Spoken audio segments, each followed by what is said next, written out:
The science that toxins are affecting our children's health is very strong. There are studies across the country as well as across the globe that show that the increase in toxins, pesticides, organophosphates, flame retardants, metals, chemicals are affecting our growing children in the womb as well as our developing children in the first few years of life.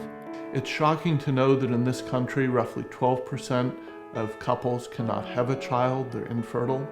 Also, roughly 20% of pregnancies end in a miscarriage, loss of a child, which is devastating for the family. A lot of people talk about environmental toxins or think about environmental toxins when you say the environment, but it's much broader than that. It's what we eat, what we put into our bodies, and it's also what we're exposed to in the womb while we're developing. There are more and more studies about when women have pesticide exposure during pregnancy, increased risk of autism, increased risk of ADHD. For every toxin that you're exposed to, your infant is exposed to, and they're much more vulnerable. The numbers of obesity have increased 400%. The numbers of asthma and allergies have increased more than sixfold in the last 20 years. These kids are chronically sicker.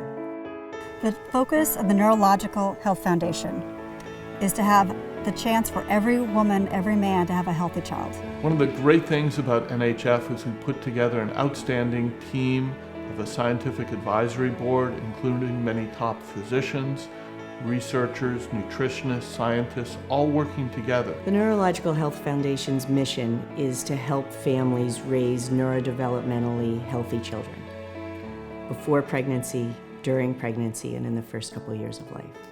Every person who's thinking about having a child should sign up for the Healthy Child Guide. The Healthy Child Guide gives us a framework to really improve the health of ourselves and our children.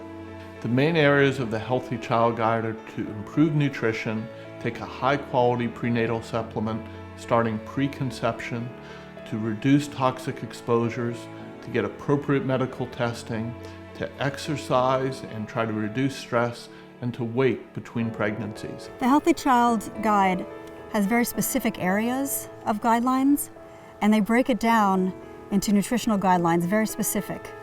You know, eat organic foods, eat real foods. You know, these are the supplements that you need when you're pregnant. These are the things you need to avoid, and this is why.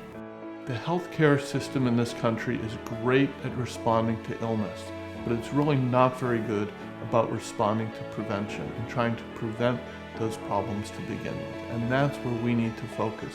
It's so much more effective to prevent a health disorder like asthma or ADHD than trying to spend years treating it. If you had a chance to make a difference in the future life of your child, why wouldn't you do it? If a mother wants to raise a healthy child, she should read the Healthy Child Guide.